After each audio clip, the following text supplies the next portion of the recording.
are listening to the Irvin V. Griffin Jr. podcast here on Spreaker.com.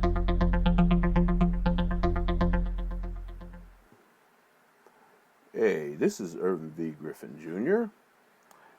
And this is one that's going to be probably a real live wire subject that I'm going to talk about. You've probably seen the title. It's asking, should prostitution be legal? Now, I came across this when one of my contemporaries, Prince GMO, sent me an article about 10 reasons black men should visit Thailand. And one of the things in the article that came up, they said, for those that are against prostitution and such, when we have the biggest prostitution racket going in America, and the writer of the article said marriage.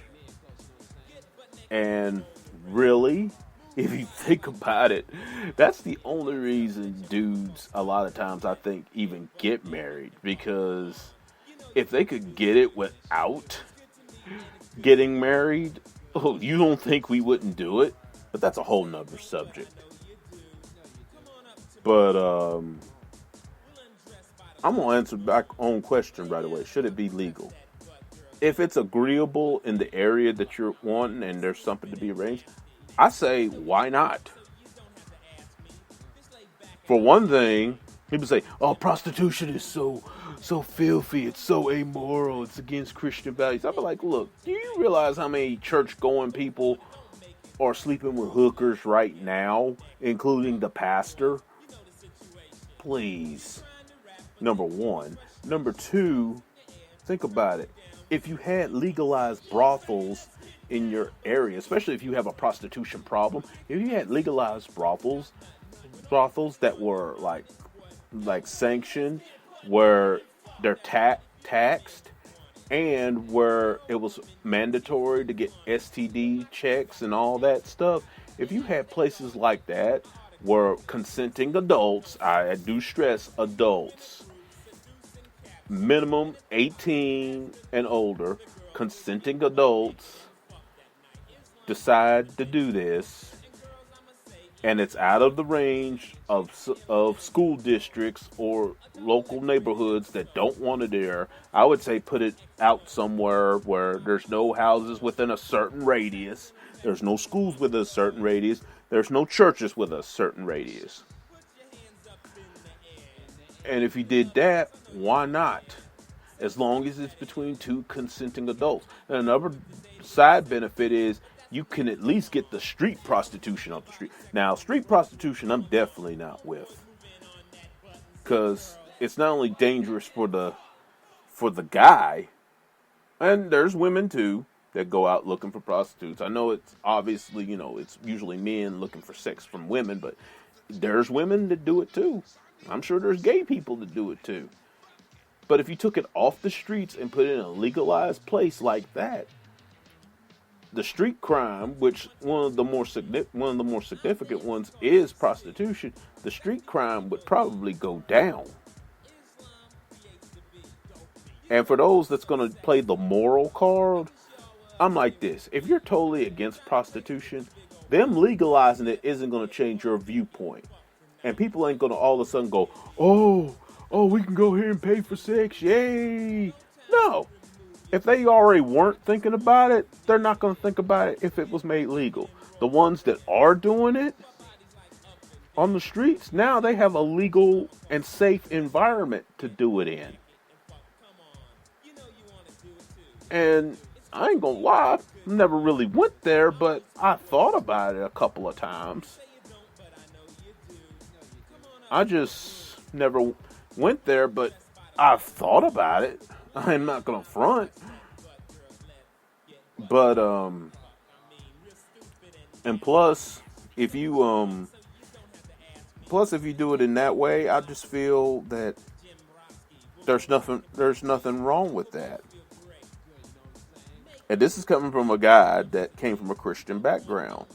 But I'd much rather that than you be out on the streets. And plus, these ladies that are putting their bodies out on the streets, you don't know where these dudes have been. he might be carrying like herpes and everything on him. You don't know where he's been, especially if he refuses to use protection. And that's another safeguard with these places. From what I understand, a lot of these brothels, like out in Las Vegas and stuff, they won't even let you touch the women unless you wear a condom. So there is no raw dog, none of that. So all you street Negroes that love to do it raw, that ain't happening. And that's protecting you and her to do that. And I'm sure there's going to be somebody that's going to play the moral card, but I'm like this. It's already happening around you and you don't even know it. There's probably people in your congregation, including some of the people in the pulpit, the deacons, maybe even the pastor himself, that's already doing it. They're getting with the street hookers. At least with this, you have privacy, you have safety. You definitely cut down on the chances. You definitely cut down on the chances of catching something nasty or anything going on. I mean, there's way more security in that type of situation.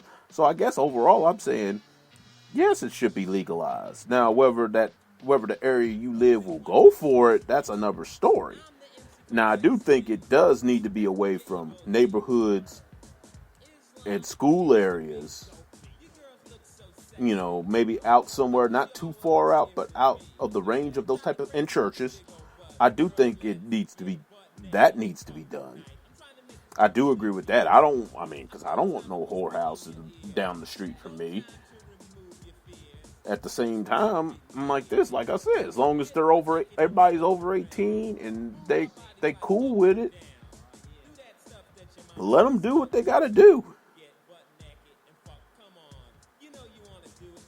And to be honest, it might even cut down on some of the games to play, because a lot of these cats, the only reason they're getting in relationships and getting married because they want some. And I'm gonna be blunt, they just want some pussy.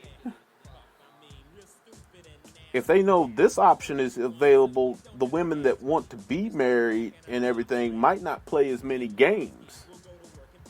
It might be more upfront. I'm just saying that could be a side product and side benefit there. But generally speaking, yeah, I think it should be legal.